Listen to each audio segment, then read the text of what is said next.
there will now be an opportunity for silent prayer or meditation.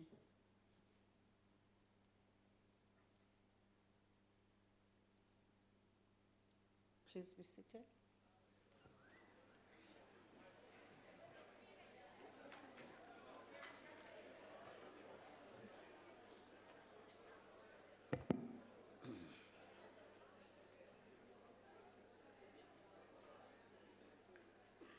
Honorable members, I wish to start by recognizing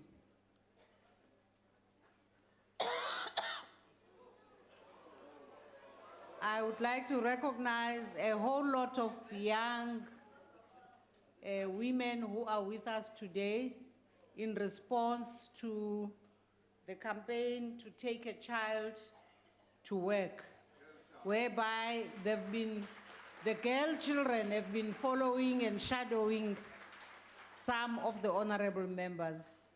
You are welcome, and we recognize the fact that tomorrow you will be sitting here where I am. And one of you will be sitting where the president is sitting. So we welcome you.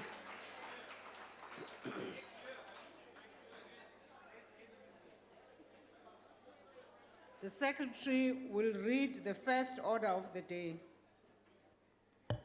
Resumption of debate on vote number 1, the presidency. Reply by the president. Appropriation bill. The Honorable, the President of the Republic. Madam Speaker,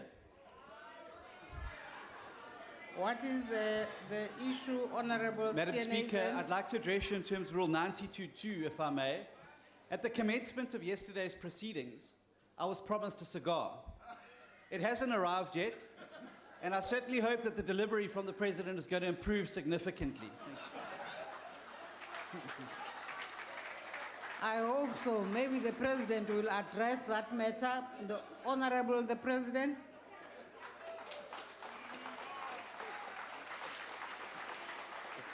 Thank you.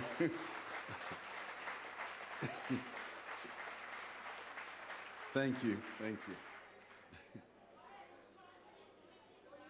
Madam Speaker, ministers and deputy ministers, leaders of political parties here, honorable members, and our most distinguished guests, the girl children who are up there,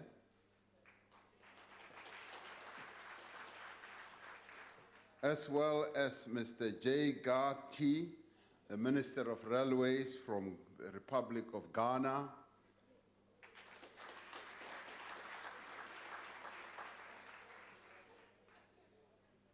Mr. Steenhuisen, yesterday I had your cigar. But when I sought to offer it to you, standing here, you looked most unhappy. And I don't know what caused your unhappiness. So I donated it to someone else. Depending on how you and I do today, you will have a box of cigars from me.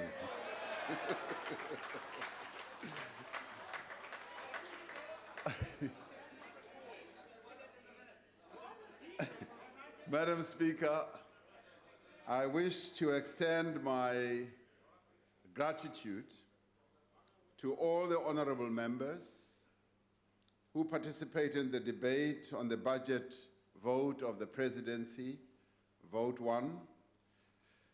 Yesterday's debate provided ample evidence of the dynamism of our democracy, of the ability of our institutions to give a platform to a diversity of views. It provided a valuable opportunity as well for representatives of the people of this country to articulate some of their views, interests, and expectations. It demonstrated that we disagree often, vigorously, but we are bound together by a determination to make South Africa work. We are bound together by a desire for a South Africa that has confronted many divisions of the past and sought to heal them. We're bound together by a set of constitutional principles and values that clearly differentiate our democratic present from our horrible apartheid past. Several speakers yesterday spoke of nation building and the need for reconciliation. Die achtbare Groenewald het gesê ons is almal Suid-Afrikaners. Hate and versoening. We therefore, all of us have an equal responsibility to foster unity and reconciliation, and not just unity and reconciliation in name, but unity and reconciliation in real effect. That requires that we recognize both the injustices of the past, but also recognize how the legacy of that injustice endures and continues in social and economic terms to the present. When we talk about white privilege and black poverty, Honorable Maimani, we are not only talking about the past, we are also talking about the present. And we need to recognize that this present was caused by what happened in the past. It did not arrive today or just yesterday. It existed in the past, and we are in this situation because of what was done to our people in the past. We cannot build a united nation unless we fundamentally change that material reality. We cannot achieve reconciliation until we have torn down the barriers that still divide us. The drafters of the National Development Plan said that there is still much that divides us, and we are still divided by the past or the barriers that were put up in the past. Some of those barriers exist today, and some of them exist in people's minds. They exist in the people who think that it is still acceptable to sing, destem, and display the old South African flag. These are not symbols of Afrikaner identity. They are symbols of discrimination, oppression, misery, and still wanting to go back to the past. These barriers exist in the minds of those who would deny that apartheid was a crime against humanity. These barriers exist in the minds of those who measure people's worth by their race, people who measure people's worth by their gender, their language, their ethnic group, class, or income.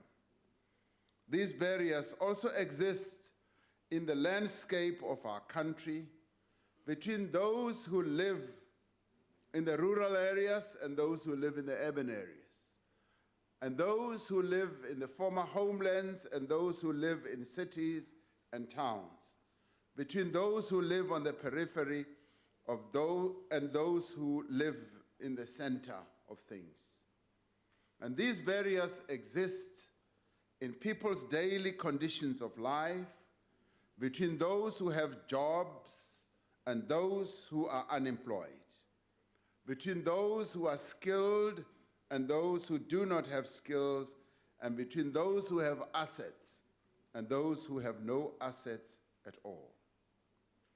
As we work to build a united nation, we need to tear down these barriers that prevent women from occupying their rightful place in society. This was a matter that Minister Dlamini raised very sharply and directly yesterday. We tend to think that nation building is about reconciling black and white South Africans, yet it is also about reconciling men and women. It is about achieving equality in the home, at schools, in colleges, and in universities, in the workplace, and also in this parliament, in government, and in every public institution. In every area of government work, there is a need to give specific attention to the representation of women, whether it is in the Black Industrialist Program, our public employment programs, infrastructure development, public procurement, or small business support. We need to prioritize the education of the girl child and remove the impediments that prevent these wonderful young ladies from completing their schooling and advancing to higher education and training. Government is doing much in this regard, but it is quite clear that we need to do more. We need to build on programs like She Conquers campaign, increasing its reach and its impact across the country. Today is Take a Girl Child to Work, an initiative that demonstrates to the girls of this country that their rightful place in society is wherever their dreams can take them to. If your dream one day, young ladies, is to become members of parliament, maybe you will even become better members than parliament than all of us. If your dream is to become a minister of government, maybe you will even become a much better minister of government. If your dream is to become a scientist, maybe you can even be better scientists than we have. We welcome the learners who are here today. We are hopeful that from among this group will emerge a new generation, yes, of educators, doctors, pilots, ready to take up the needs and interests of our people. We are hopeful that from among this group will emerge enormously talented people. Our Constitution envisages a state founded on the principles of dignity, the achievement of equality, and the advancement of human rights and freedoms. As we work together to overcome the divisions of race, gender, and class that have characterized our country over decades, we often overlook the discrimination, oppression, and disempowerment of people with disabilities. The Honorable Nieuho Drachen yesterday said much to us about this area of work. And the ANC government has done much to advance the rights and opportunities of people with disabilities over the past 24 years, but it is equally true that from what she was saying, we have not done enough. Our approach needs to begin with a greater awareness of the challenges facing people with disabilities and how this should impact on the way we design public infrastructure, public buildings, how we provide public services, our recruitment and human resource management practices, and our approach to procurement and enterprise development. We must, in particular, attend to the specific needs of people with different forms of disability within our education and health systems. It is not enough for every department, public entity, company, and private organization to have a policy on disability. They need to have programs, real programs that affirm and empower people with disabilities. This we must do because People with disabilities are like all of us. They have rights that, like all of us, we must therefore do right by them. The mandate of this government is to tear down barriers between those who have and those who do not. It is in fulfillment of that mandate that we have embarked on a massive, far-reaching investment drive. As we have said before, we are seeking to mobilize investment from within South Africa, from elsewhere on the African continent, from Asia, from the Middle East, from Europe and the Americas. We are seeking investment from private companies, from sovereign wealth funds, and from public entities. This is not a 1996 class project. This is about addressing what can create jobs in our country. We have had several meetings with CEOs of some of the largest state-owned enterprises, where they have given us an indication of their investment plans over the coming years. They have informed us that over the next 5 years, they expect to invest a total of 420 billion rand into the South African economy. We are seeking investment that expands the industrial capacity of our economy, that creates jobs on an unprecedented scale, and that lifts millions of our people out of poverty. This is not an elite project. It is what I would call a revolutionary project. It is revolutionary because, taken together with other programs that we are involved in this government, it promises to fundamentally alter the economic conditions of the majority of South Africans. Investment, clearly in itself, is not a guarantor of growth nor of job creation. But without investment, neither of these will even be possible. Countries that succeed, and we see them as we travel all over, are countries that are generating investments from within themselves as countries and externally as well. As we have said before, the creation of jobs, the reduction of inequality and the eradication of poverty, and indeed the success of investment is dependent on our ability to create the distortion, to correct rather, the distortions of the apartheid legacy. This includes our intensive efforts to address the huge skills deficit in our country by ensuring access to the children of the poor to quality education from ECD level right through to higher education and training. It includes our efforts to provide our people with houses, with land and other assets so that they may break the cycle of poverty through which poverty is passed from one generation to the next.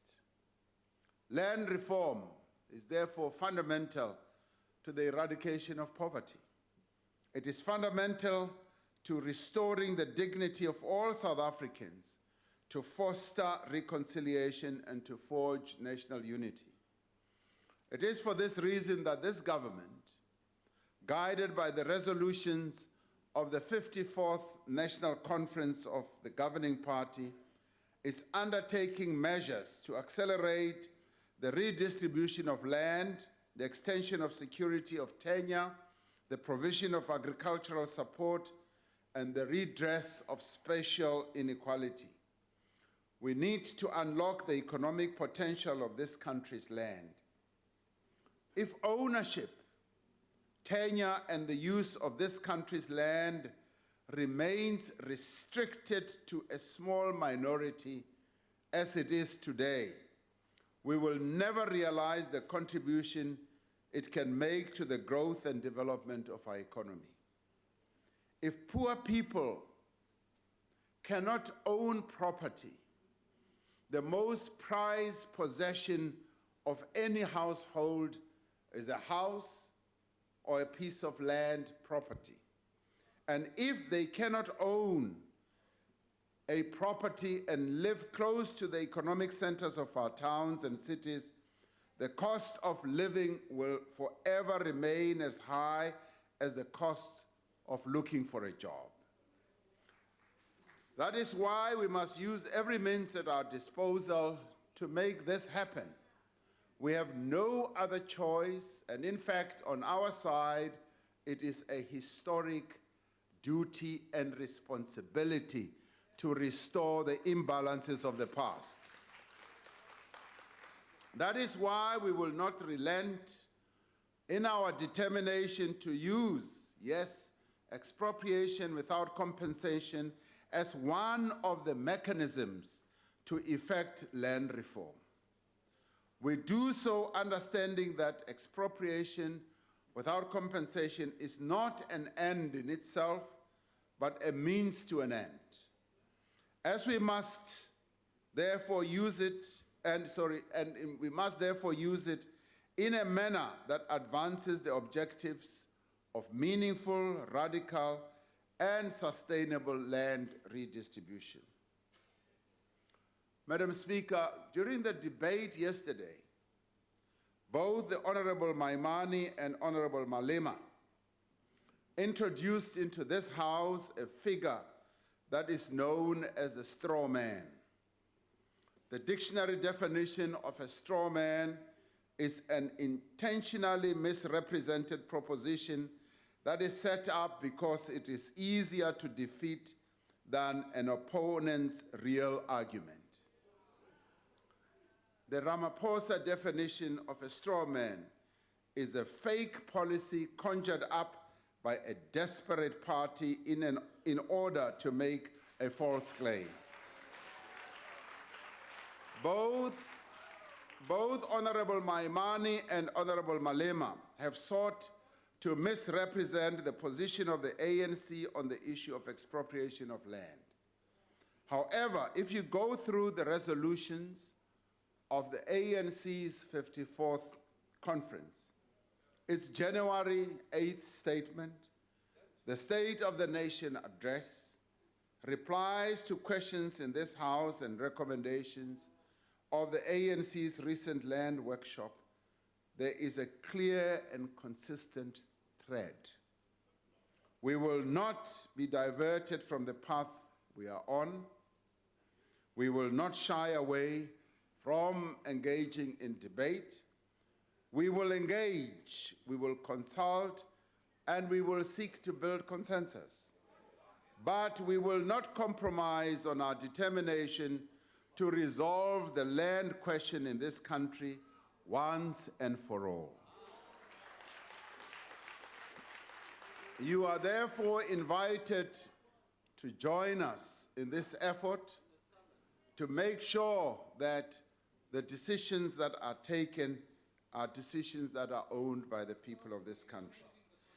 The restoration of the land to the poor and dispossessed through a constitutionally mandated program of redress and reform is a revolutionary act. The illegal occupation of land is not. We must remind ourselves why we have a constitution and why we value the rule of law. It is to protect the poor and the vulnerable from the arbitrary exercise of power to prevent a repeat of the abuses and the violations of the past. Our Constitution is an instrument of radical transformation. We should treasure it, we should safeguard it, and we should use it to achieve fundamental social and economic change.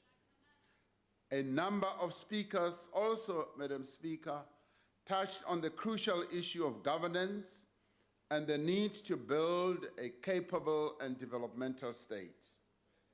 Some honorable members would have us believe that this is simply a matter of the size of the cabinet. It is, I regret to say, much more than that. The reconfiguration of the state is a far greater and more ambitious undertaking that must go to the heart of the capacity of government to meet the country's developmental needs. We need to address issues of structure, not just of national departments, but of all spheres and all public institutions. We also need to address issues of efficiency, effectiveness, as well as resource allocation. Not only must we end all fruitless, wasteful, irregular, and unauthorized expenditure, but we must also make sure that the money we budget is allocated to programs that have the greatest beneficial impact. Budgeting is about making choices. We need to have the capacity, the data, and the political will to make the right choices. As Minister Dlamini Zuma said, we are working to establish an institutional framework to integrate planning across government and ensure alignment between national, provincial, local government planning and other sectors. We are working to improve our capacity to monitor and evaluate the work of all areas of the state and to employ the great advances that have been made in information technology to better understand and analyze the wealth of data that is available about our country and its people. We need to address, yes, the culture of government. It has been several years since we introduced the Batupele principles, but adherence to these principles is inconsistent. The vast majority of public servants are very, very conscientious. They are honest and committed. But in too many parts of the state, the experience of our people leaves a lot to be desired. That is why we are working to do things differently, to promote efficiency, to encourage a culture of performance, and to find opportunities for public servants to deepen their skills as well as their experience. We have heard honorable members describe the situation in many of our frontline departments, those that provide essential services to our citizens. There are indeed areas of great concern, and these areas are matters that we want to prioritize. Our health system is truly under great strain. As the Minister of Health has said, the Public Health Service takes care of 80% of the people in the country, including large numbers of immigrants. We have nevertheless managed to initiate 4 million people on HIV antiretroviral treatment, deliver more than 1 million babies a year, and provide treatment to 300,000 people with tuberculosis annually. The increased burden of disease that our country is bearing now, and our attempts to treat as many people as possible, has increased the pressure on the public health system. One sees it as one goes to hospitals. Recently, I went to Tembisa Hospital, and just simply being taken to the neonatal side of the hospital and being told by specialists and doctors and nurses that they've run out of space, and almost 60% of the babies that are born, as I said earlier, are born to mothers who are from outside our country. Our country has become an oasis, not only for economic advancement, but also for health treatment. A ministerial team identified common problems in different hospitals around the country, primarily in human resources, financial management, procurement, and the supply chain as well as maintenance of infrastructure and equipment. The National Health Department is dispatching teams to turn around poorly performing hospitals. It is undertaking work to fill vacant posts and contracting private health practitioners to provide specific services.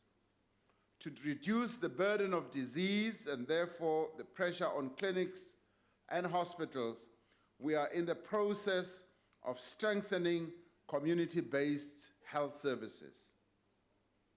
Madam Speaker, one area that particularly concerned honorable members was the report of the Auditor General that he has presented, where he said that there is a regression in the overall audit outcomes of municipalities in years 2015/16 and 2016/17.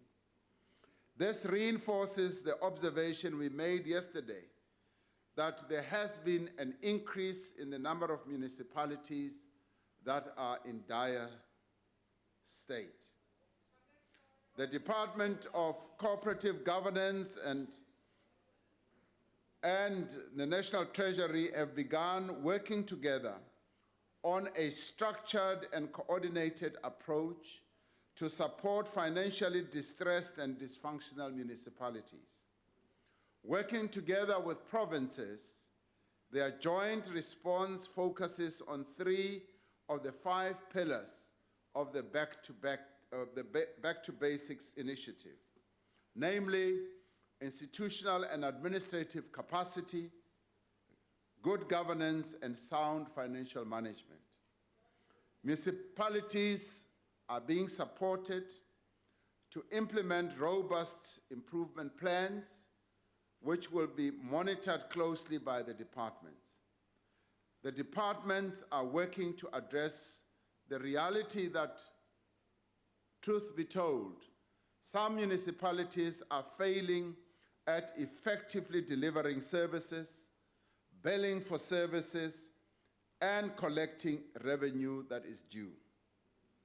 And some municipalities are municipalities that simply do not have a tax base and yet still have to provide services to our people.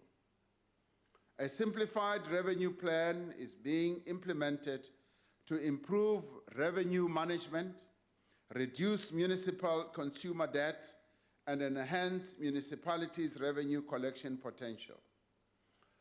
This work will feed into and be reinforced by the Presidential Local Government Summit, for which preparations are underway.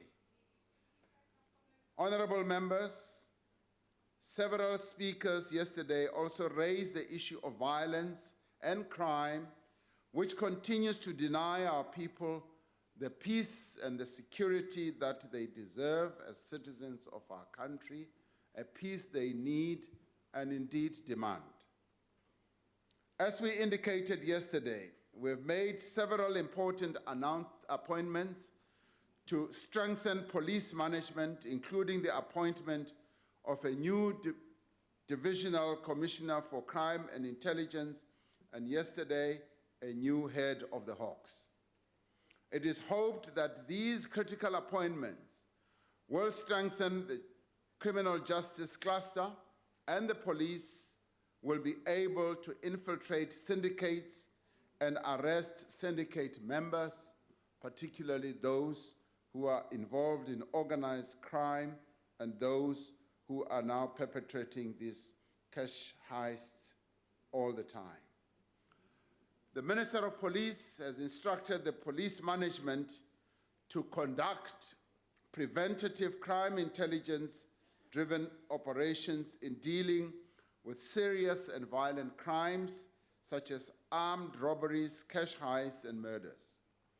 I have appointed an interministerial committee comprising of Ministers of Defense, Police, State Security, and Justice to address the problem of political killings in KwaZulu-Natal. The IMC has begun meeting key stakeholders in the province and is expected to present a comprehensive report by the end of the month on measures to end these killings and to bring those who are responsible for these killings to book.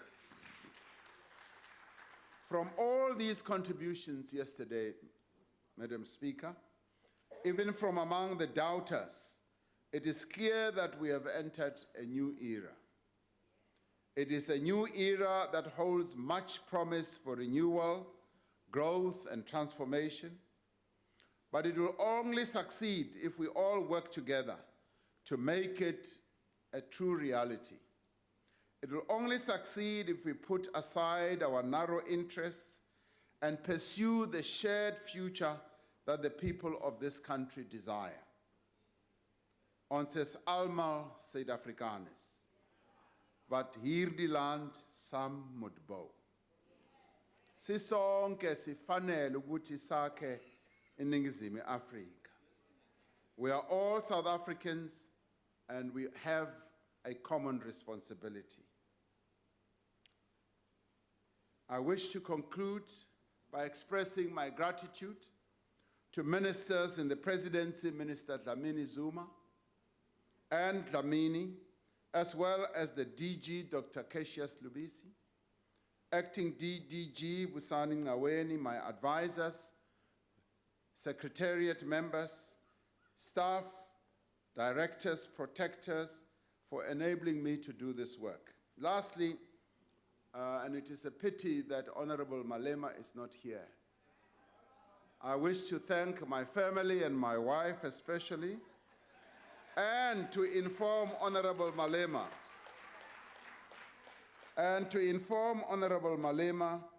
that the First Lady had a knee operation almost 3 months ago.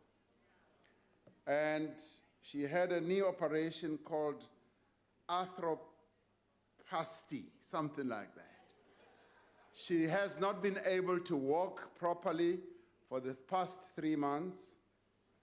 And later she started walking on crutches, and now she has started walking on her operated foot.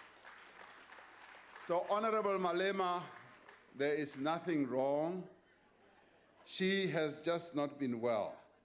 She will soon be making her contribution, particularly in her area of speciality, early childhood development. And Honorable Malema, I therefore invite you to visit some early child development center where you might be able to meet her as you so admire her. Thank you very much.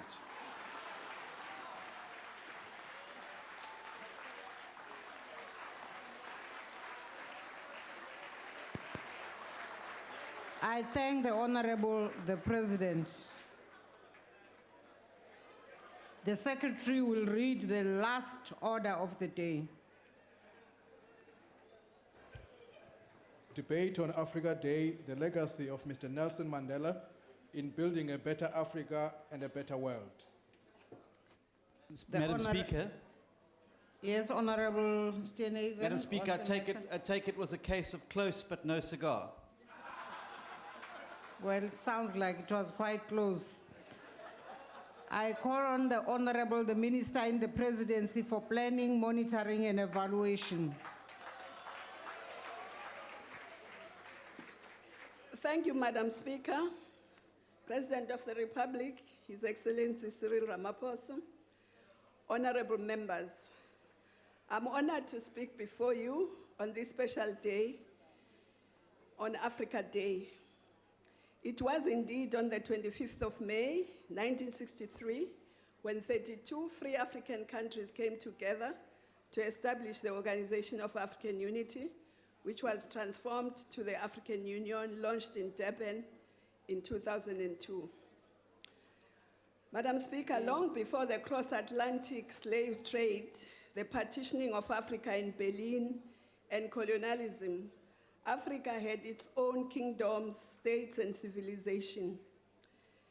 The peoples of Africa thereafter accelerated the growth of the global Pan-Africanist movement, which united Africans and their descendants in the diaspora against slavery, colonialism, racial oppression, and apartheid. The 5th Pan-Africanist Congress held in Manchester in 1945 with prominent Pan-Africanists like W.E. Du Bois, George Padmore, Kwame Nkrumah, John Kenyatta, amongst others, was a pacemaker for decolonization in Africa and the Caribbean. They took a very important decision that Africa had to be freed in 50 years. And that gave the impetus towards the formation of the OAU and to the liberation of Africa.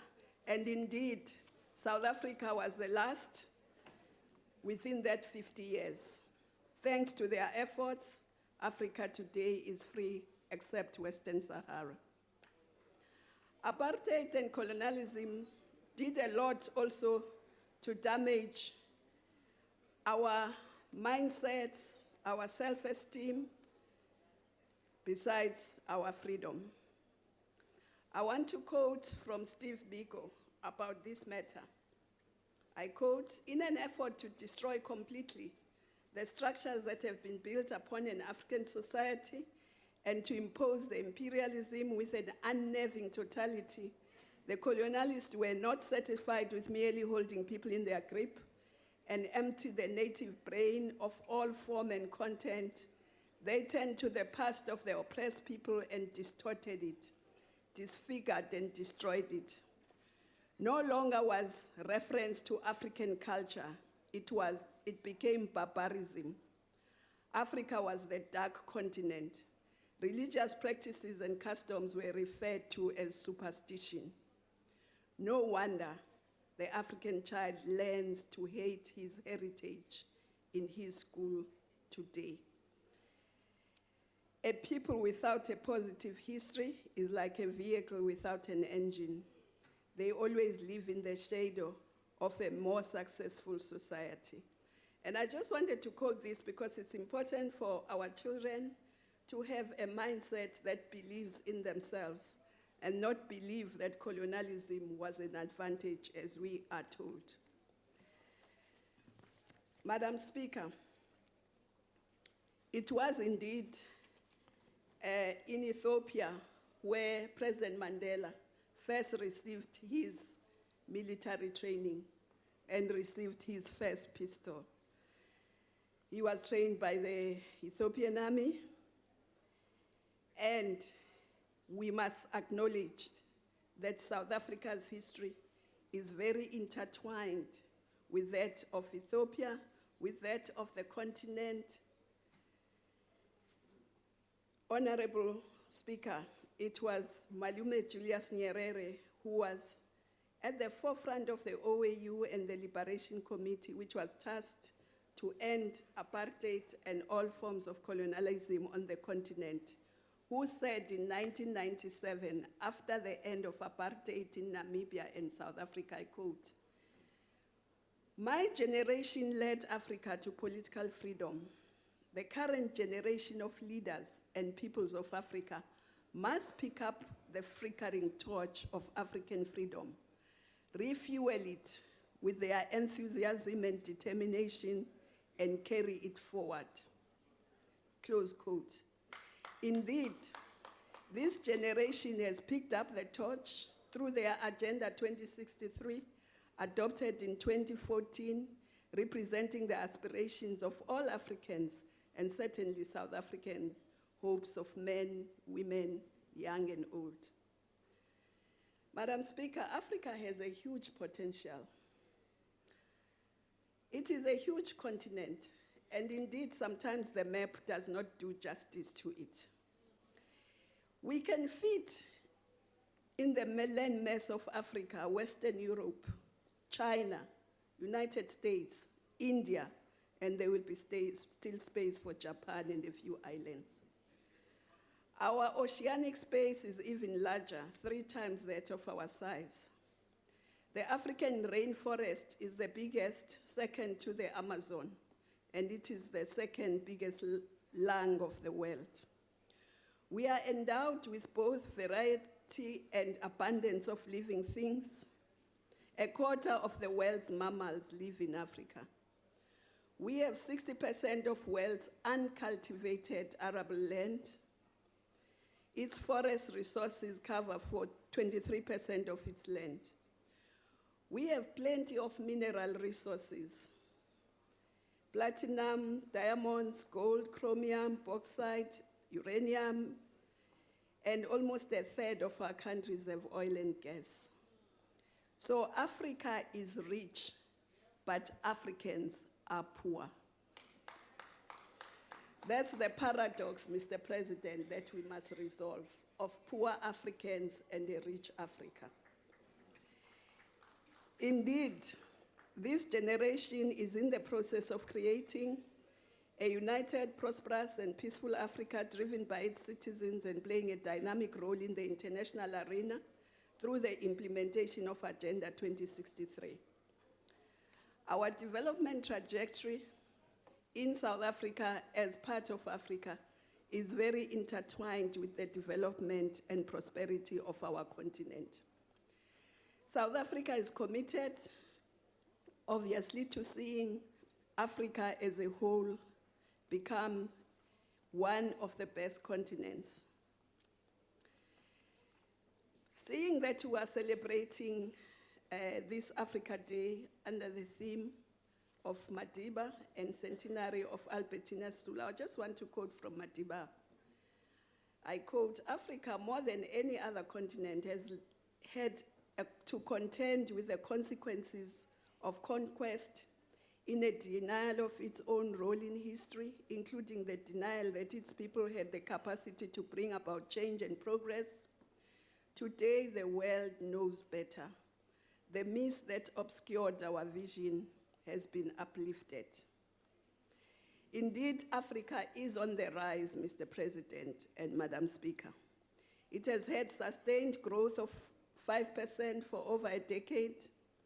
Investments, both public and private, as well as foreign direct investments, are growing. Intra-African trade, including in industrial goods, are growing, especially in West, Southern, and Eastern Africa. Honorable Speaker, as we look at what to do today and in the next 45 years, we are determined as Africans to silence the guns on the continent, eradicate poverty in one generation, eradicate hunger, fragility, and disease, transform our economies, create jobs, build shared prosperity, preserve our environment, and deal with the challenges of climate change, and to foster tolerance, inclusive, just, non-sexist, and democratic societies. Madam Speaker, as Africans, we have to invest in our people, skills revolution, our young Africans in science, technology, research and innovation, and other disciplines. We must grow agricultural production and agro-processing to eradicate hunger and malnutrition, become the net exporter of food as a continent by modernizing our agriculture, use our indigenous knowledge to empower especially women and smallholder farmers, improve access to land, technology, extension services, markets, capital, developing infrastructure, especially energy, transport, ICT, and using modern technology to leapfrog development and extend universal access to education and health. Develop manufacturing, beneficiation of its natural resources, and the service sector. Grow intra-Africa and global trade so as to create jobs and build shared prosperity. We want foreign direct investment to contribute towards this objective of industrialization and job creation in Africa. We must empower Africa's youth and women as key drivers for innovation and development. Improve development and accountability in governance and universal access to basic services.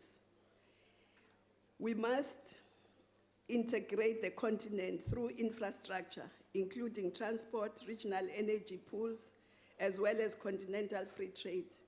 harmonization of policies, strong regional and continental institutions, and free movement of people and goods and services.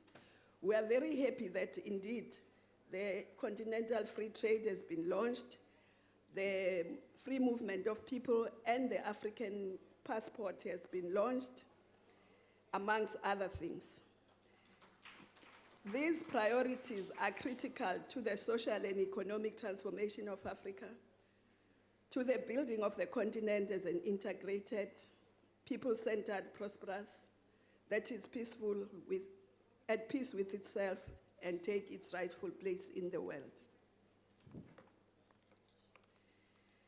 Mr. President, Africa's prosperity will mean increase in global prosperity. It will mean innovation. It will mean increased trade. But for us to increase inter-African trade, it's important that we industrialize. Industrialization will indeed create the necessary jobs, because at the moment, we African countries, including ourselves, are very vulnerable to the vagrancies of commodities and their prices. And if we beneficiate our mineral resources, we can be price callers rather than price takers. And I think this is very important for Africa as a whole.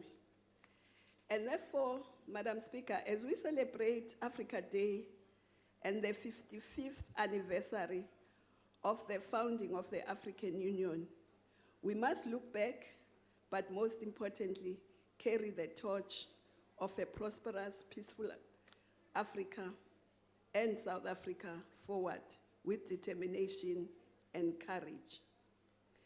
We must ensure that our young people not only are proud of being Africans, but understand and are taught African history in the schools. Indeed, as we celebrate this day under the theme of a year of Nelson Mandela, building a better Africa, a better world, it is without doubt that Mandela would have been very proud that South Africa is at the forefront of celebrating Africa Month and Africa Day, and remains committed to the unity of Africa.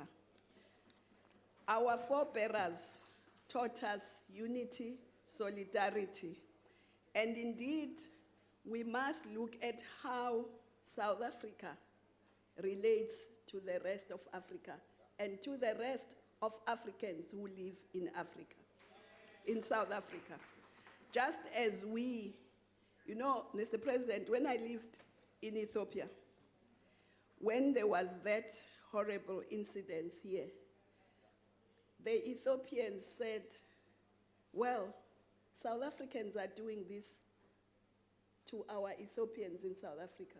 What do they expect us to do to South Africans who are here? So did the Nigerians, so did others say. So I think we need to look at this very carefully and manage it very carefully. But happy Africa Day. We are very proud to be Africans. I thank you. Rem Khalapa, kia khafuna kota.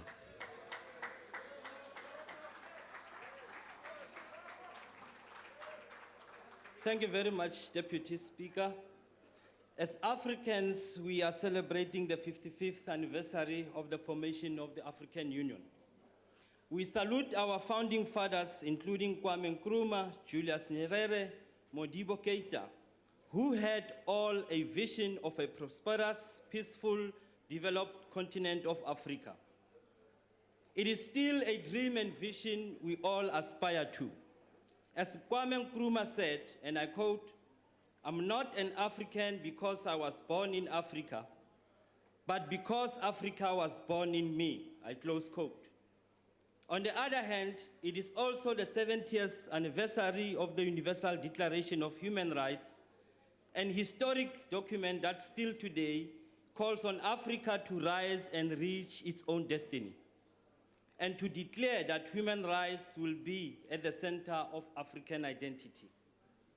Africa must rise above the zero-sum game of inward-focused, racial, nationalist, and populist movements. Africa is also affected by the global challenges of immigration, modern-day slavery, security, terrorism, and extremism, which will require an innovative solutions if we are to overcome. Similarly, our own challenges of underdevelopment, poverty, and inequality require a new breed of bold, visionary leaders like Madiba of unquestionable integrity. Since the founding of the African Union 55 years ago, noticeable progress has been achieved. Africa boasts 5 of the fastest growing economies according to the World Economic Forum report, and some of the world's most renowned intellectuals, writers, sportsmen, artists, and musicians, and statesmen hails from Africa. The aspirations of basic services, including ICT, water, electricity, health, and education, have been progressively realized. Our youth population is our greatest asset, a pool of potential and human capital. Some of the key values of the African Union, like self-determination, political and economic rights, sovereignty, independence, and development, are increasingly being pursued. The African Peer Review Mechanism and the new Partnership for Africa Development, founded 15 years ago, are beginning to yield results, with more countries sharing best practices and voluntarily reviewing each other through governance assessments and promotion tools in order to stimulate economic, social, political, and corporate governance. We encourage more African states to participate in this review. Agenda 2063 envisions an Africa paradigm shift of inclusive economic growth, sustainable development, an integrated continent, good governance, democracy, justice, human rights, rule of law, and peace and security for Africa. And yet, Deputy Speaker, Africa still has its own fair share of challenges and shortcomings, including the longest-serving dictators who act with impunity and continue to abuse both human rights and the resources of its people. We need only look at the mass murderer al-Bashir. The civil wars, genocide, political intolerance, and arbitrary arrest of political opponents, to name a few examples. There is also the use of illegal mechanisms, including the arbitrary declaration of a state of emergency, as well as the suppression of the freedoms of association, speech, and media.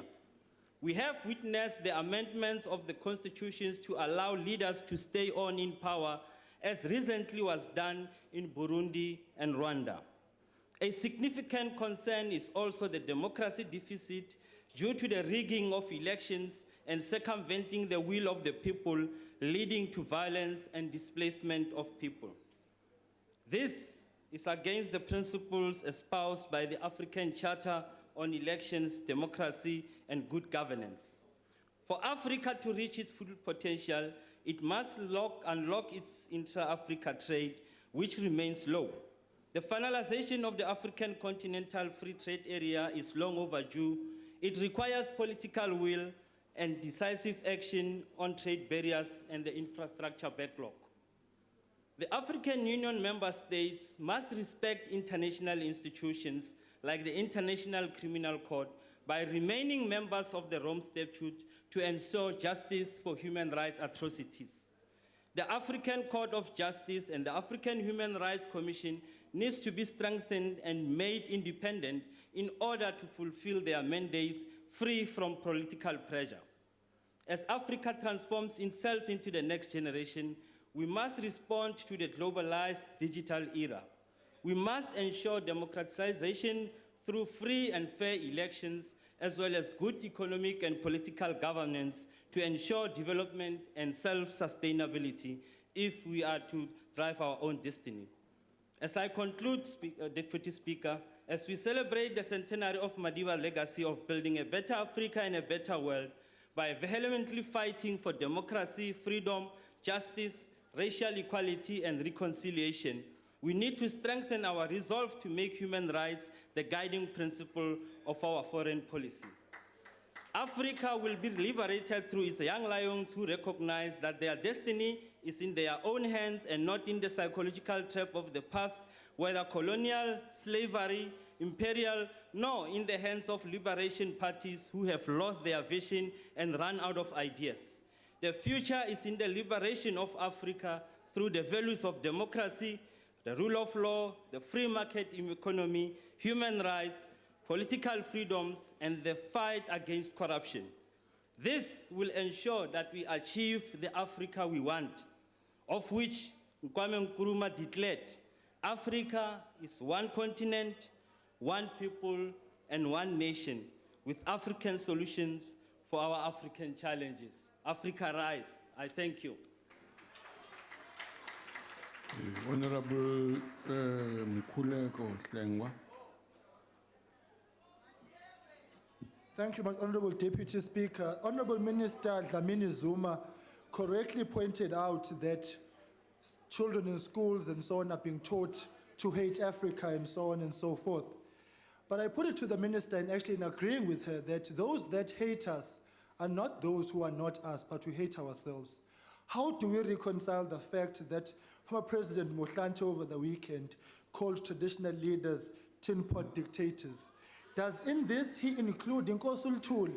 Does in this category include Nkosi Mandela, whom this debate is actually after?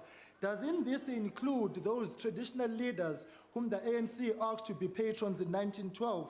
Well, obviously something is fundamentally wrong if we are able to embrace foreign traditional leadership in the forms of royalties and queens and monarchs from around the world, and we are the ones to hate our own here at home. It would serve the ANC well to rein in the former president with this continued assault on traditional leadership, because it's totally unacceptable and totally uncalled for, but importantly, totally un-African.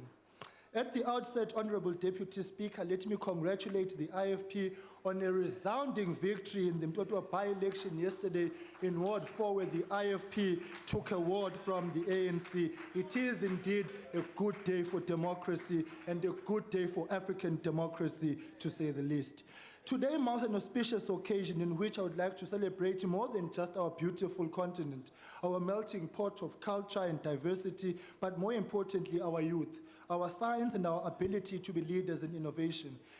The total land area of our continent spans across 29.6 million square kilometers, in which over 1.2 billion of us reside, making up 16.9% of the global population, and more importantly, the median age of our people is 19 years old. Africa is indeed the future.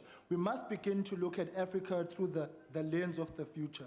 We are at the forefront of shaping our realities and crafting our own narrative as we contend to become market leaders in science and innovation. We are a population that is young, dynamic, entrepreneurial, and contributing in almost every sector to address socio-economic challenges on our continent. The African innovation may long have been understated, but we certainly are game changers. Young people shall rise, and they have risen, and they will remain woke in the challenges we face.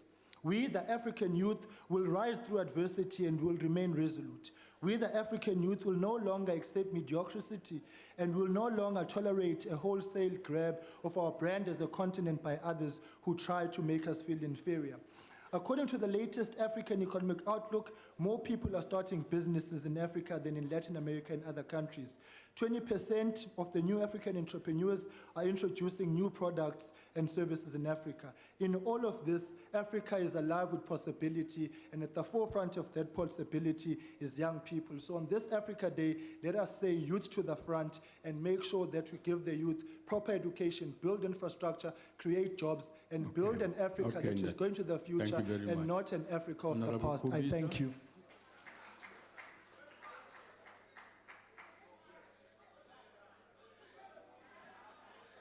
Thank you very much, Honorable Deputy Speaker, Honorable members of the House. Honorable Deputy Speaker, today's debate affords us as the House a unique opportunity to reflect on the role, the influence, and the impact of a true patriot, a visionary, a revolutionary, and political colossus on building a better Africa and a better world. Tata Madiba knew that Africa was not free if most of all countries of Africa were still landless and found themselves displaced and taken as beggars in the land of their own.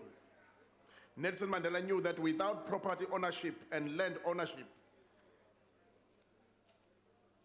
and place of abode, South Africans and Africans were not free. Tata Madiba knew that we were not free when we were jobless and languished in hunger and poverty and looking like beggars and nomads in the lands of our ancestors.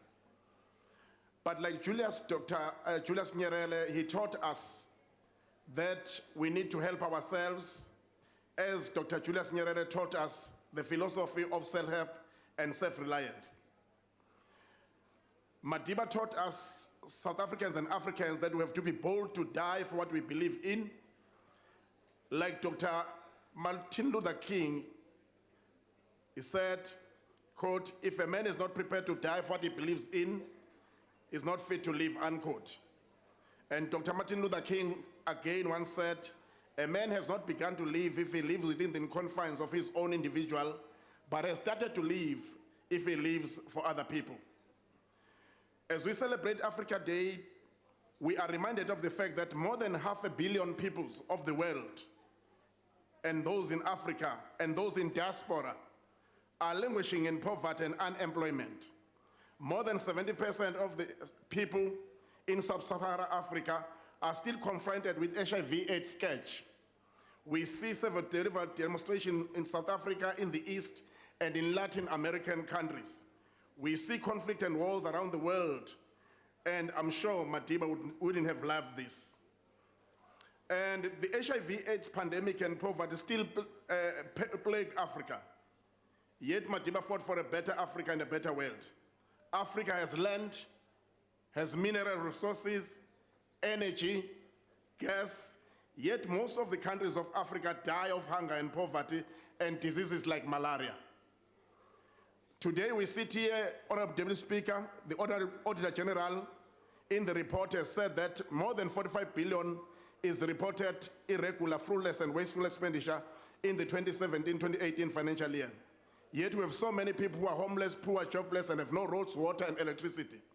Madiba gave the world a better world and a better Africa, and a visionary leadership. Africa is plagued by wars, terrorist attacks, corruption, greed, fraud, and poor governance, and violation of basic human rights, and leaders who cling tenacious to power for far too long. Africa is rich in many things, yet has not come together to condemn human trafficking, murder, and raping of women, killing of children, and all forms of genocide. And as the NFP, we support the African Development Bank initiative. Thank you, sir. Thank you very much, sir. Thank you. Honorable. Well, I would like to start this debate with a quote. Former President Kgalema Motlanthe once posed an important question that those who consider themselves to be the inheritors of Nelson Mandela's dream should consider seriously. And I quote, he said, "The litmus test, however, is whether inheritors of Nelson Mandela's dream of democracy, as to his vision and in adherents of his philosophy, will be able to make the dream for which he lived come to pass in the fullness of time." We've taken that upon ourselves as young people. We've established a group of young parliamentarians that seek to promote democracy and human rights in Africa. As we speak, Speaker, on the 29th and the 30th of June, we are going to have a regional symposium of young parliamentarians who seek to promote democracy and human rights so that we all become ambassadors of democracy and human rights. But we are taking it seriously that we have an important contribution and role to play in the cause of building a better Africa. The other issue which I think is important, Speaker, is that we continue in Africa to have leaders who want to cling to power at all costs. So desperate are these leaders, they get to the point where they would even amend constitutions. They amend their constitutions willy-nilly to remove the term limits. Some, they want to remove the age limits, like for example in Uganda. If you're looking at what happened in Burundi recently, where a referendum was even held to try and extend the term limit of the president. Now, Nkurunziza, bad as he is for his country, he might stay in power until 2034.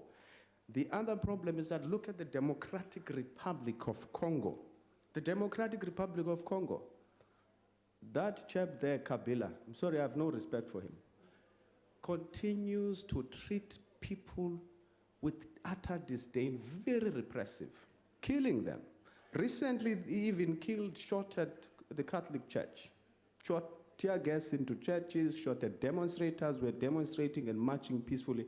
And their only sin is that they were demanding that what he must do is that he must set a date for elections. As these young parliamentarians, we received a letter yesterday from the Catholic bishops. They were saying, I want to quote this letter before I sit down to show that we are doing something about the problems facing the continent. They say, Honorable Kwankwa, so in today's national political turmoil in our country, which stems from the failure of the governing party to organize elections, when the second last mandate of President Kabila ended, there is no better strategy than to keep the pressure on by using all non-violent means to ensure that our fundamental human rights are respected. He even goes on and says, to achieve these goals, we need helping hands from friends and associates throughout the world, like yourselves. He says South Africa needs to speak up. What we've done, Honorable Speaker, we've arranged for them to come to South Africa to talk to their counterparts here because the issue of inclusive dialogue before the elections is very important and we feel very strongly about it. We've written a letter to President Ramaphosa as the chairperson of SADC saying we need to facilitate inclusive dialogue before the elections that take place. It's important. That is what these different stakeholders want. I'm afraid you can't just declare elections in your vote and say, thank you ever so much, Siabule. Honorable Mulder.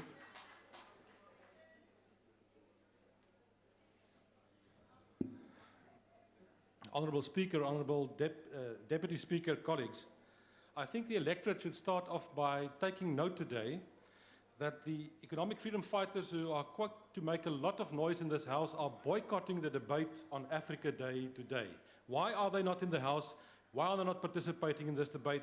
The EFF needs to explain why they are not here.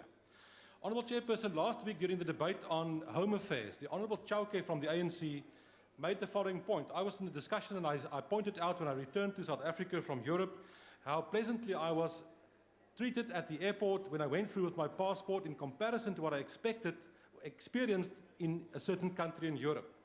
And I said all of us with non-European passports for the European Union had to go through a certain process, and we all went through that. And he thought he had a bright moment, and he said, for the first time, I have acknowledged that I'm not European. And I said to the Honourable Chauke, you are wrong. In my maiden speech 30 years ago, I made the point that I'm not European, I'm an African. I am an African. And if I have to speak in racial terms, then I'm a white African. I'm part and parcel of this continent. After this debate, colleagues, if you go back to the Old Assembly lobby, you'll see the flags hanging there of all the African countries, 55 flags. They are hanging there right now. If you look at our political parties, we all know that the Democratic Alliance is associated with the color blue, the EFF with the color red. My party, the Freedom Front Plus, we've chosen the color green. And why did we do that? Go and have a look at those flags and you'll find the color green in 44 of the 54 flags of African countries. Green symbolizes to us Africa. And we see ourselves as descendants who came from Europe more than 360 years ago, who has made Africa our fatherland and our home. We are part and parcel of Africa. If I can stay 1 minute, in the last minute I've got with the legacy of former President Mandela, and let's quickly look at some of that. Integrity. What has happened to integrity in South Africa and in Africa in general? Respect for human rights as a legacy of President Mandela.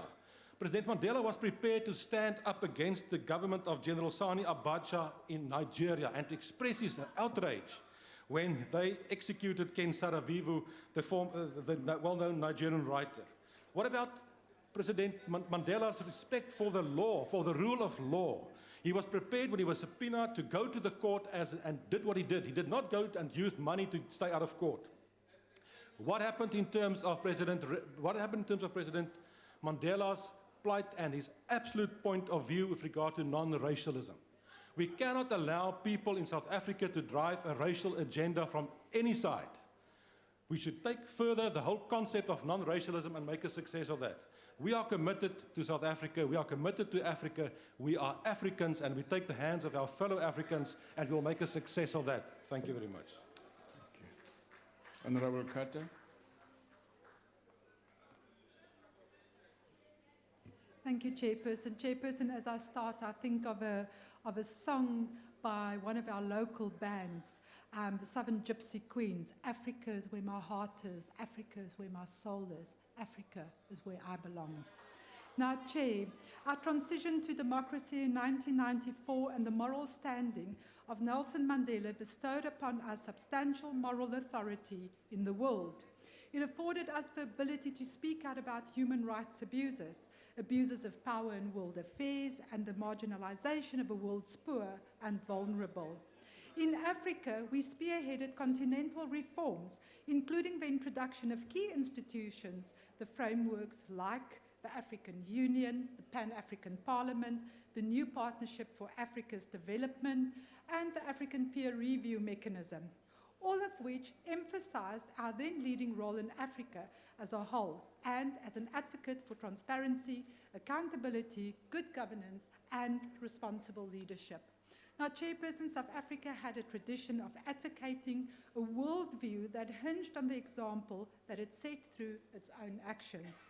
We have sadly soiled the legacy of Madiba and lost our international credibility, continentally and internationally. Incidents such as the Marikana massacre and the horror and torture of Esidimeni, incidents of gross xenophobia and the denial thereof, have fouled our human rights standing and our standing in Africa. We've seen a decade of bad governance, the mismanagement of our economy and its stagnation, and the resultant downgrade to junk status has impacted on our standing as an emerging power. Our foreign policy, once underpinned by the values of our Constitution and the morality of our inaugural president, a human rights-based approach, has in the last decade been tarnished, as evidenced by the fact that our government appears to value its relations with pariah states more than it does its commitment to human rights. A voting record on the United Nations Human Rights Council, where a clear pattern of opposition to essential human rights is to be observed. The ANC and government's determination to withdraw from the International Criminal Court following the al-Bashir scandal, and this despite most of other African countries vocally supporting and not leaving the ICC. Chair, the question that arises is, can we, for the sake of the legacy of Madiba, restore our worldly image and status and influence for good, such in the field of human rights? And can we regain our influence in Africa and strengthen Africa's institutions and help improve governance with our continent as we did in the era of Nelson Mandela? Thank you. Thank you. Honorable Swart.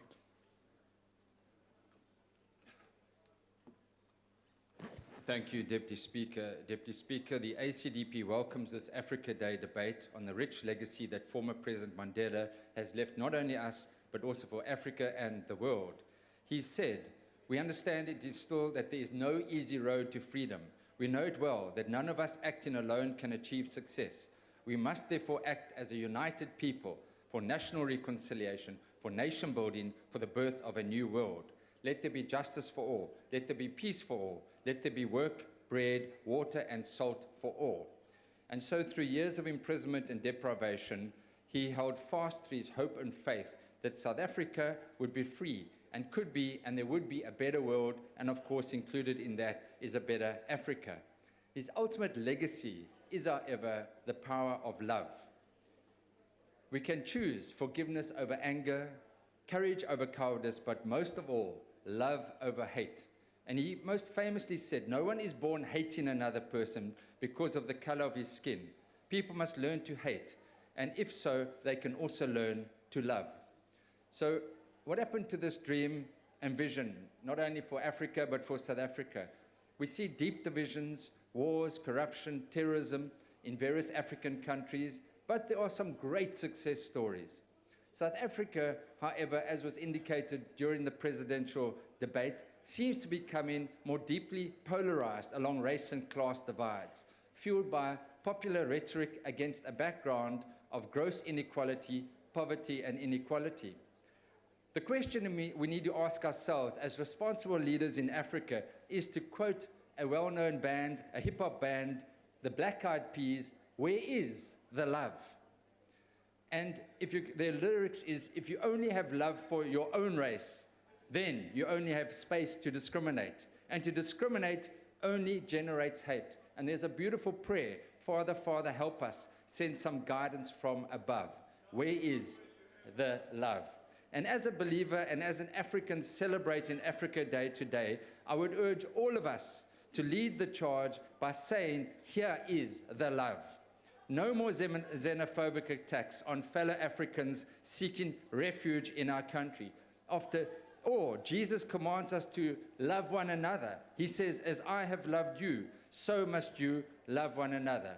And some in this house have said, the time for reconciliation is past. Now it is a time for justice.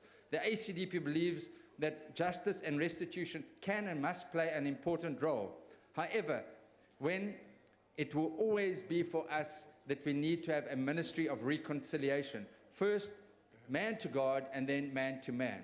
And we're also called to be peacemakers. We are the peacemakers. Jesus said, blessed be the peacemakers, for they will be called the sons of God. We need to silence the guns on the continent and silence the guns in our own nation that are used by criminals. So love looks like something. I thank you. Thank you. Honorable the Deputy Minister of International Relations and Cooperation.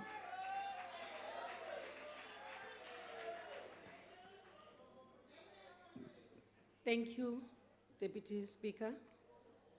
Greetings to honorable members and members of the executive. Honorable Speaker, I would like us to join the President, Mr. Cyril Ramaphosa, and the Minister of International Relations, Umamusi Sulu, in their condolences to the family of the late liberation struggle veteran, Ubaba Edi Funde, and also the Nzima family, as well as the Stofile families. I'm honored to be afforded the opportunity to participate in this commemorative debate on Africa Day.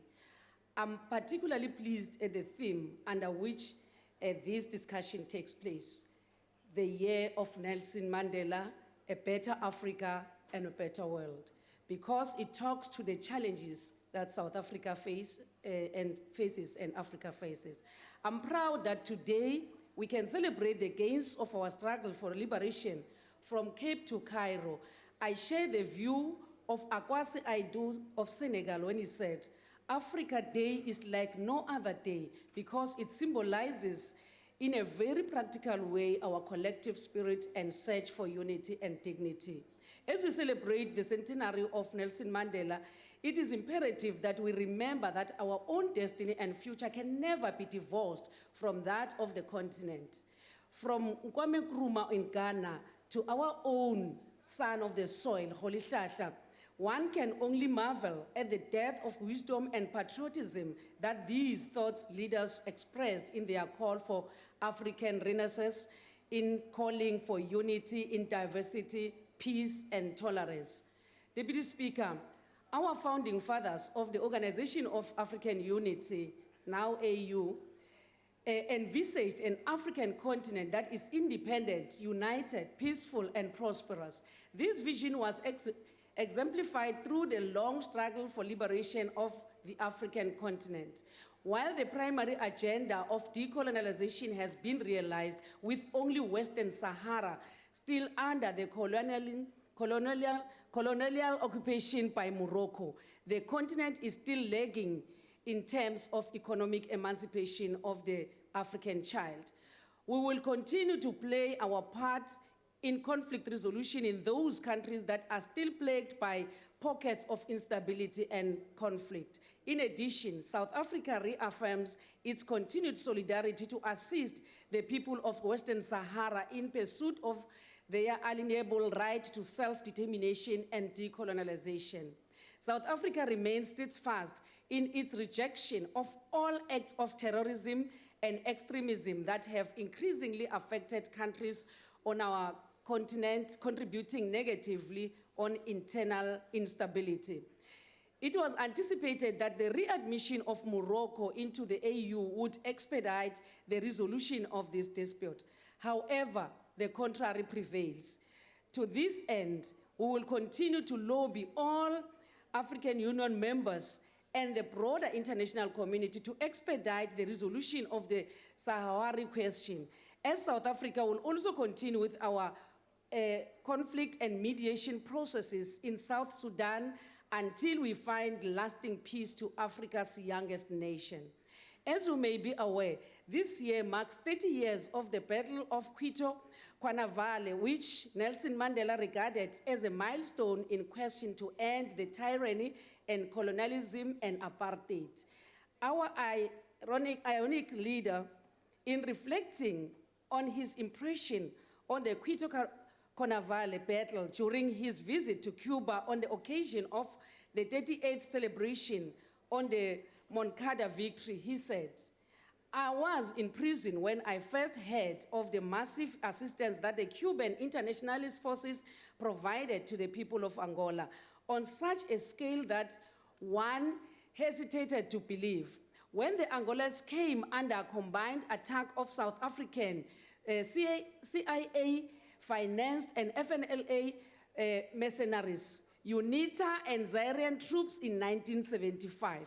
We in Africa are used to being victims of countries wanting to carve up our territory and subvert our sovereignty.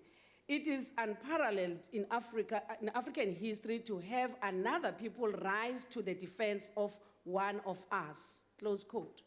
Chairperson, Deputy Speaker, we continue to be encouraged by the internationalist spirit and character of the Cuban people, and we are forever indebted to them.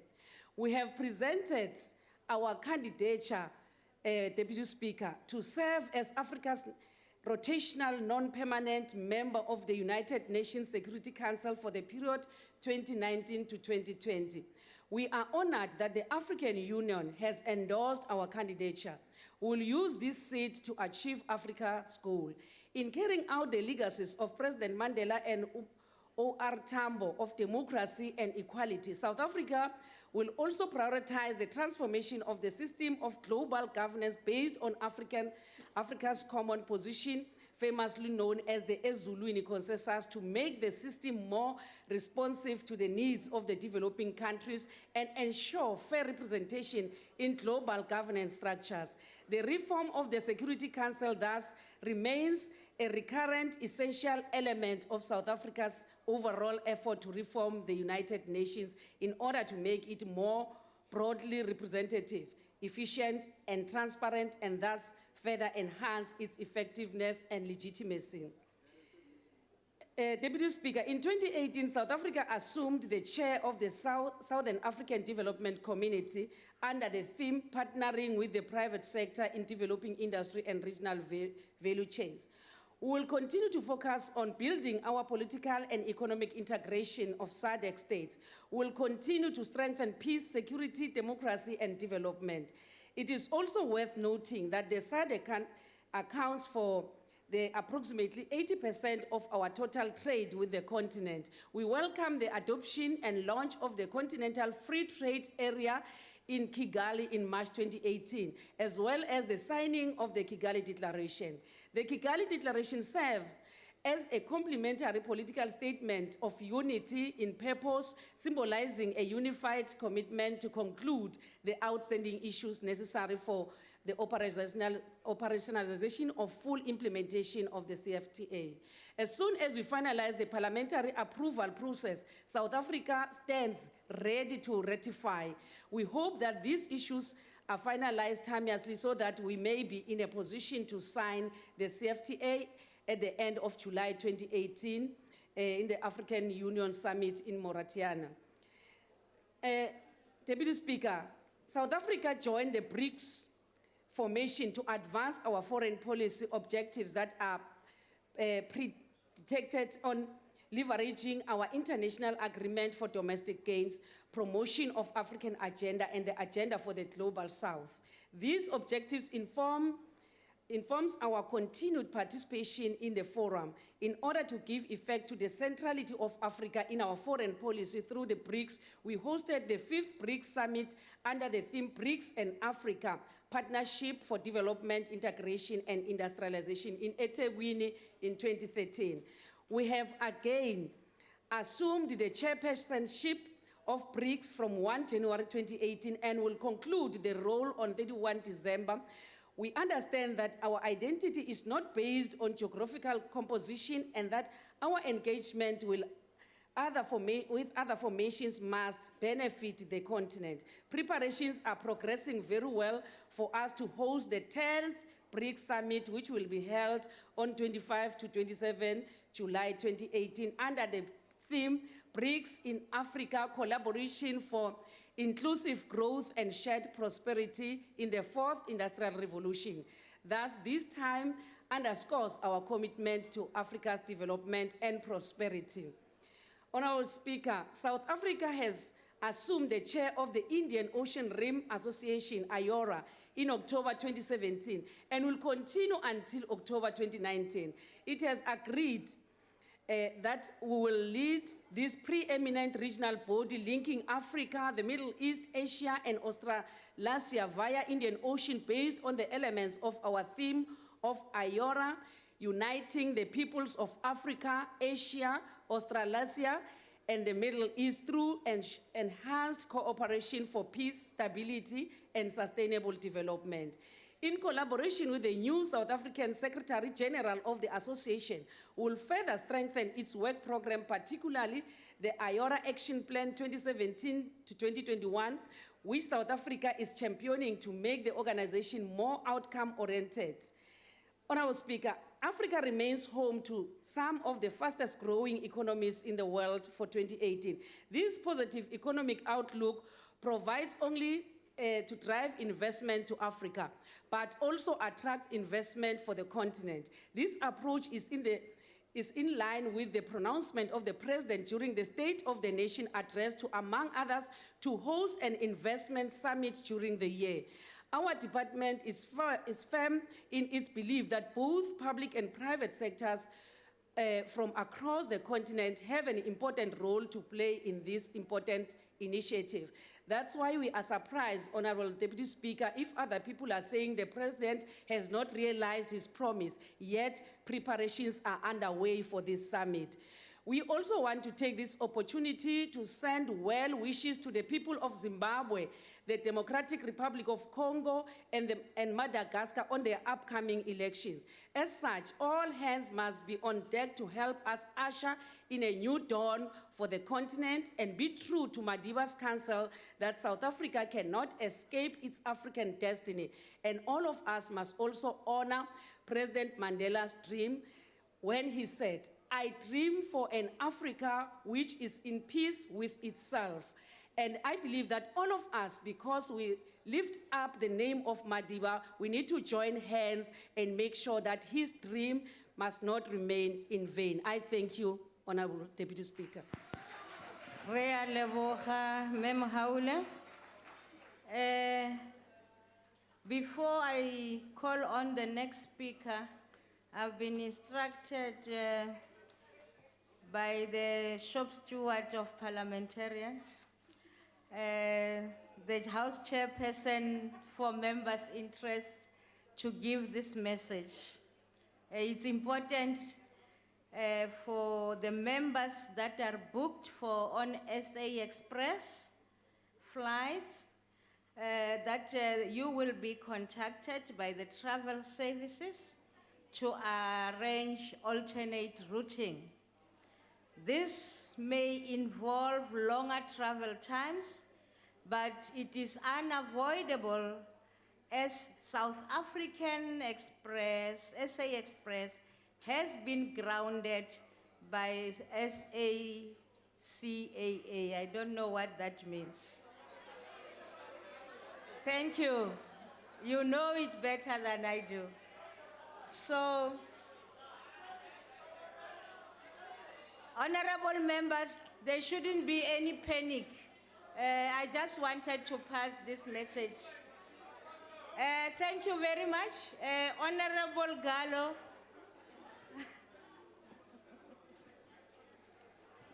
Honorable you, Honorable Chairperson, Chair. Honorable Chairperson, I'm sorry to interject. Honorable Gallo, please sit. Why are you rising, I'm Honorable sorry member? to interject, Honorable Gallo. I just wanted to understand, is it good when we're debating Africa Day for members of the DA to go and fill the bar?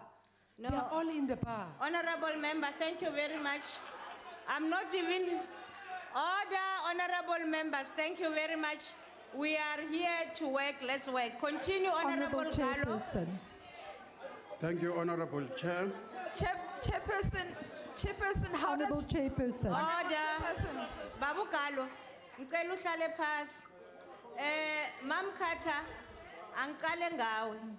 Honorable Chairperson, firstly, I wanted to apologize to Honorable Gallo for interrupting him.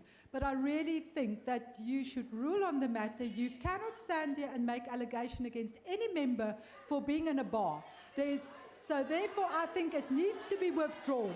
Honorable Carter, I have ruled and said that is not a point of order and I want to leave it at that. But then she should withdraw it, Chairperson. She must withdraw Honorable that. member, no. Take your seat.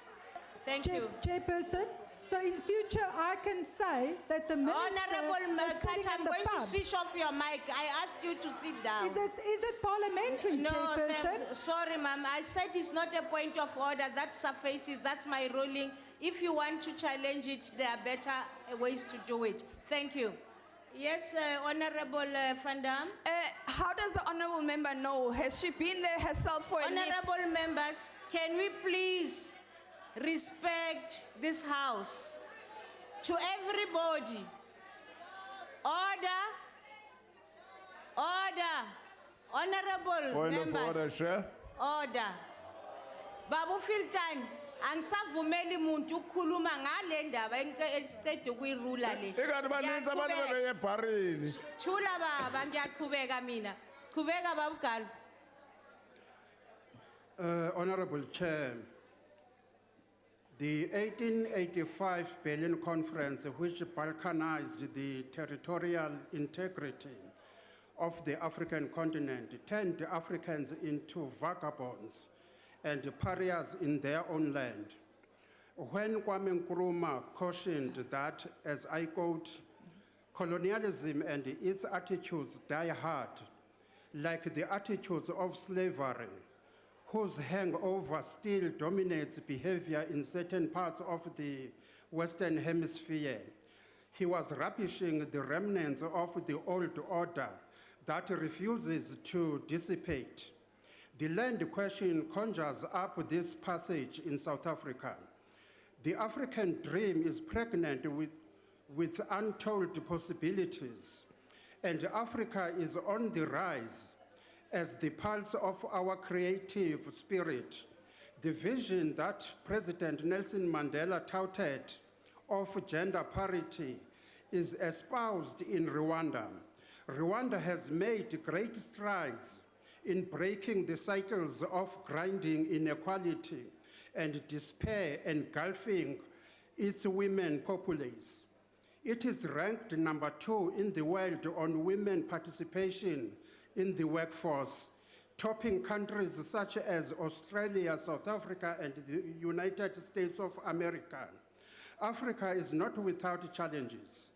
It is ravaged by cult militia, war crimes, corruption, terrorist insurgency, civil disobedience, regional disintegration, and poor leadership.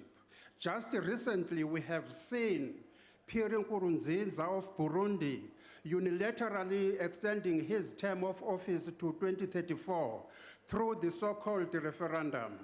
Under his rule, 1,200 civilians have been killed, while 400,000 have been forced from their homes. Yahya Jammeh of Gambia had to be taken out by the economic community of West African states to vacate the office. In Ivory Coast, Laurent Gbagbo was pushed after an intense pushback, and in Zimbabwe, the octogenarian leader was deposed through mutiny. President Nelson Mandela's legacy of people-centered leadership is clearly inimical to many African leaders. The dictatorship was originally ravished by that towering figure, Julius Nyerere, who had cautioned that, I quote, if real development is to take place, the people must be involved. The AU has allowed these shenanigans to go unabated. In definition, the AU is... Just give me 2 minutes. Thank you Thank very you, Chair. much. Thank you. Mhlonishwa Mpinda.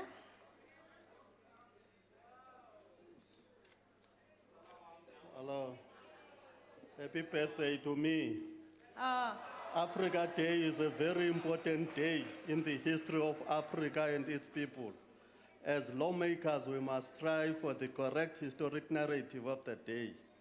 PAC founding president Robert Sobukwe once said, I quote, I wish to state that the Africanists do not at all subscribe to the fashionable doctrine of South African exceptionalism. Our contention is that South Africa is an integral part of the indivisible whole that is Africa. She cannot solve her problems in isolation and with utter disregard of the continent, close quote. In December 1958, Ghana, Africa, held an All Africa People's Conference, which was attended by both independent and non-independent countries, representatives of liberation movements. Former PAC underground operative, Comrade Patrick Duncan, was present at the conference. Chairperson, I don't have much time to get into the detailed historical background, but however, this I raise to reflect the vision and intention of the formation of what is called AU today, and what informs this day. Chairperson, Africa is losing its direction, and with the political direction we are taking, we won't be able to liberate Africa from foreign rule any soon.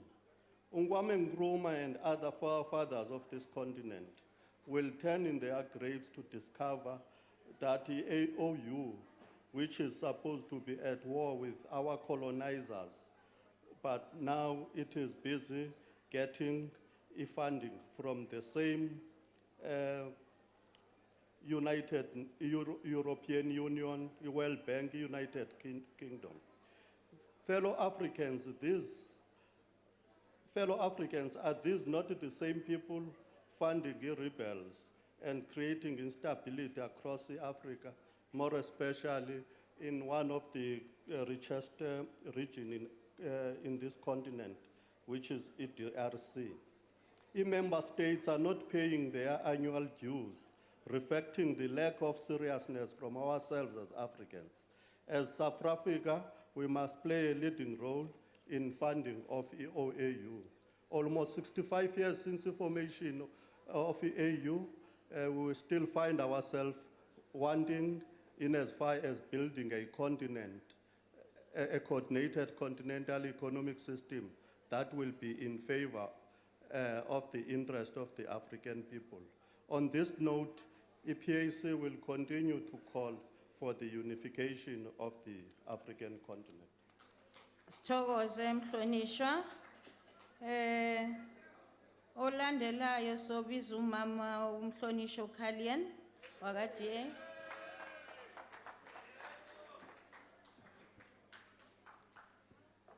House Chair, tomorrow is Africa Day.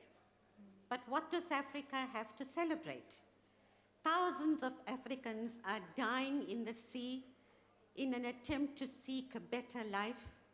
Terrorism is rife in our country, and there's no peace on the continent. When the OAU, now referred to as the AU, was established by Muammar Gaddafi in 1963, the purpose was to achieve greater unity and solidarity between African countries and to defend the sovereignty and independence of its member states of 55 countries on the African continent. The question is, have we achieved this? Unfortunately, no. The AU still has to be made fit for purpose because it has failed to deliver on its founding principles and the ideal of African unity anchored in the values of respect, tolerance, and solidarity. President Kagame was tasked in 2017 to prepare a report to accelerate the reform of the AU. Some key findings of this report include chronic failure to see through AU decisions. There are some 1,500 decisions before the Assembly not yet adopted. I hope Honorable Zuma is listening. It is a fragmented organization and there is a lack of accountability for performance. There is an over-dependence on donor funding. 90% of the activities that the AU participates in is dependent on donor funding. Only half of the member states pay their subsidies. The AU is heavily subsidized by South Africa, yet we don't get to see the political rand value. Donors have their own agendas and manipulate outcomes for their own benefit. Reform starts and ends with the leaders of the African continent. Leaders like the President of Burundi, who you've heard many times in this speech before, extended his stay by amending the constitution. Uganda also doing it, and he's even in a compromise said to the MPs, if you amend the constitution to let me stay on until 2034, I'll give you an extra 2 years in your term. So it goes from 5 years to 7 years. Now, these autocrats, despots, dictators are long past their sell-by dates, and the continent remains silent on this. Colleagues, it's a privilege to represent the South African Parliament at the Pan-African Parliament. I've been there since 2009. When I was first elected, little did I know what I was getting into. It has been a rewarding and enjoyable experience. I was honored this year to be elected as the chairperson of the ad hoc committee to oversee the election of the president of PAP, and I've also been elected as the chair of the permanent committee on rules, privileges, and discipline. Pan-African Parliament is an organ of the AU and subject to its rules. Regrettably, the current president ignored one of the core rules, namely the principle of rotation, and presented himself as a candidate for a third term. What a poor reflection on both the president and the AU in allowing such a disrespect of the rules. South Africa is the host country of the Pan-African Parliament and has made every effort to meet its commitments. However, we need to tighten the reins and do proper oversight on the Pan-African Parliament and call for a forensic audit into both the staffing and finances of PAP. In 2008, the AU Assembly adopted a protocol to have a single court of justice and human rights. South Africa has neither signed nor ratified this protocol. Yet, we are in such a hurry to exit from the ICC. We don't have any current court to preside over Africa. The ICC is there, but we want to exit, all to save one man, President Bashir. Yesterday, President Ramaphosa, I would draw that. That was a real Freudian slip.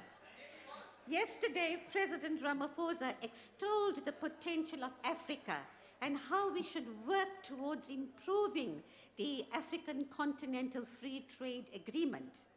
How can we? We have not signed nor ratified it.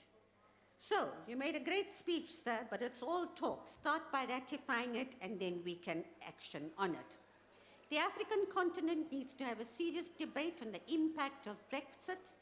There will be a loss of at least 50% funding come the 29th of March 2019. Africa has everything needed to succeed.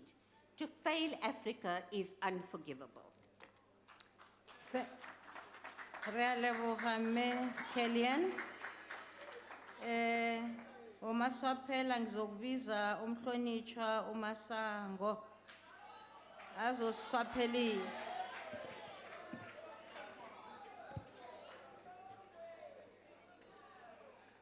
Honorable House Chairperson, honorable members, fellow South Africans, as we pay tribute to the ever-enduring legacy of Nelson Mandela, it is instructive to note that when it came to the defense and advancement of the fortunes of the African continent, Mandela shared the same vision with Kwame Nkrumah, Julius Nyerere, Haile Selassie, Jomo Kenyatta, Nnamdi Azikiwe, and he would certainly not be at variance with the prophetic assertion of Robert Sobukwe, who once said, I quote, "The wheel of progress revolves relentlessly, and the nations of the world take their turn at the field glass of human destiny. Africa will not retreat, Africa will not compromise, Africa will not relent, Africa will not equivocate, and she will be heard, remember Africa," unquote. Honourable members, given the previous and current circumstances of the African continent, one cannot but agree with Kwame Nkrumah, who observed that, I quote, "For centuries, Europeans dominated the African continent. The white man arrogated to himself the right to rule and to be obeyed by the non-white. His mission, he claimed, was to civilize Africa. Under this cloak, the Europeans robbed the continent of vast riches and inflicted unimaginable suffering on the African people," unquote. As we remedy this terrible colonial legacy, Africa needs to upscale the intra-African trade, which is still hovering between 12% and less than 20%, which means that Africa is grossly under-trading with itself. Order, honorable members, lower your voices, please. Thank you. And yet the inter-European trade is at 60%. Investment in the continent has been at the impressive average of 32% since 2002. It is precisely in view of the aforesaid that industrialization, manufacturing, innovation become urgent imperatives. We must stem the tide of illicit financial flows, tax avoidance and collusion by multinational corporations in the continent, which leaves Africa in its current penurious state. Honorable members, tomorrow on Africa Day, let us hearken to the wise counsel of Professor Patrick Lumumba, who recently delivered a lecture at the Rwanda National Security Symposium, and noted that Africa is regarded as a piece of meat in a plate, and the diners are France, the UK, USA, European Union, the Chinese, and the Arabs. Lumumba also describes the description of ourselves as Anglophone, Francophone, and Lusophone. This we must correct. Africa is sitting on vast combined mineral resources and wealth unsurpassed in the world, which is unfortunately exploited to the benefit of other nations because the leadership of the continent countenances it, Professor Lumumba lamented. Another advantage is that Africa is home to the world's largest population of 15 to 24-year-olds, and this is estimated to double by 2045. Cities are expanding, infrastructure growing at an estimated 60%. Communities will be urbanized by 2050. The continental domestic market for finished products such as mobile phones, TVs, cars, clothes, and new homes stands Africa in good stead. The fast-growing middle class has an excellent buying and spending power, and that is why, amongst others, shopping malls are mushrooming. The big question is, honorable members, who is manufacturing and selling these goods to Africa? who is benefiting from our middle classes' buying power and conspicuous consumption. Should Africa continue to be the other nations' market and not challenge their selfish protectionism? Honourable members, we congratulate our imaginative leadership in the continent for unveiling the Continental Industrial Master Plan so that manufacturing, innovation, and scientific research can be uplifted and fast-tracked. Let's welcome the opening of the regional branch of the BRICS Bank in Johannesburg, 2017. The bank will provide non-BRICS member states with infrastructure funds in our continent. As we celebrate Africa Day tomorrow, let us agree with Professor Thandika Mkandawire that the continent needs to train its own professional cadres, what he called the Afrocrats. Last year, I applauded the gathering in Johannesburg of the academics, historians, economists, philosophers, and many others who were going to discuss a contribution to the decolonization or re-Africanization of the re-Africanization of the curriculum, so that it can truly reflect the African continent. As we celebrate the legacy of Nelson Mandela, let our universities, political leaders, and writers contribute in the rewriting of our history, films, and newspapers from their Eurocentric orientation. We must combat the intentional vilification and villainization of the liberation struggle heroes of the continent, the intention of which is to deny posterity its inspirational heroes. Same vilification obtains for the liberation movements in Africa. As members would be aware, there has been a deliberate distortive historical revisionism in the settler states such as Canada, Australia, and the USA. This distortive historical revisionism is also being carried out here in Africa, the intention of which is that the colonizers and settlers found vast expanses of land unoccupied by the aboriginals and natives. In the same vein, I wish to take issue with Mr. Kriel, the enfant terrible, the CEO of AfriForum, who went overseas to launch a vitriolic diatribe against his own country and his own compatriots, Nogal. He claims that the so-called, in quotes, terrorist ANC and EFF are slaughtering whites in their tens of thousands daily, unquote. Absolute hogwash. Recently, in an interview with Radio 702, he then opines against the UN and the world like a lunatic and says that the apartheid system was not a crime against humanity because, according to him, only 600 people died during apartheid.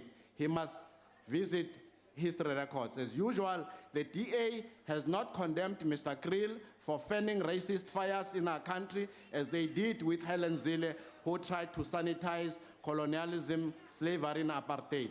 Net gister, achtbare voorzitter, die achtbare lid PJ Groenewald geïmpliceerd dat pogings om armoede en gebrek om grond aan te spreken een aanval op wetmensen is. Bram Fischer, Beers Naude, Stefanie Kemp, Maria Skoon, Betty Tetwey en tale andere Afrikaners, democraten en vrijheidsvechters het verschil.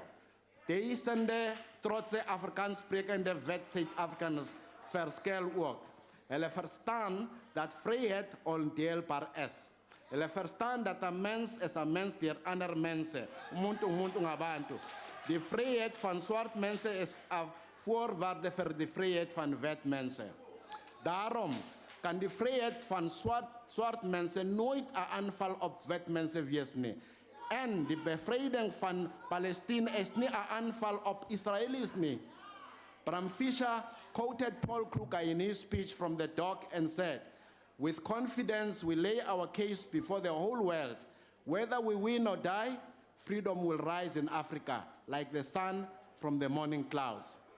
Now, a few historical distortions. Honorable Kalian comes here and says Gaddafi founded the Organization of African Union. No, it was not Gaddafi, it was 33 independent states that did that in 1963. And the same noise that the DA is making about good governance, about human rights, about everything else. Human rights, good governance, and democracy. Yes, we agree with you. We want you to also challenge Israel in terms of the oppression, the human rights violation that they make in Palestine, and also demand that the 3 members of the P5, China, Russia, and the USA, particularly the USA, which likes to refer cases to the ICC, must also be members of the ICC so that when the American soldiers violate or accused of war crimes, their soldiers or that country can be referred to the ICC. Otherwise, the ANC agrees with some of the observations made by the other members, and we are happy that we are celebrating Africa Day tomorrow. Thank you, Honorable House Chair. Sithokoze Pondwelibovu Dumako.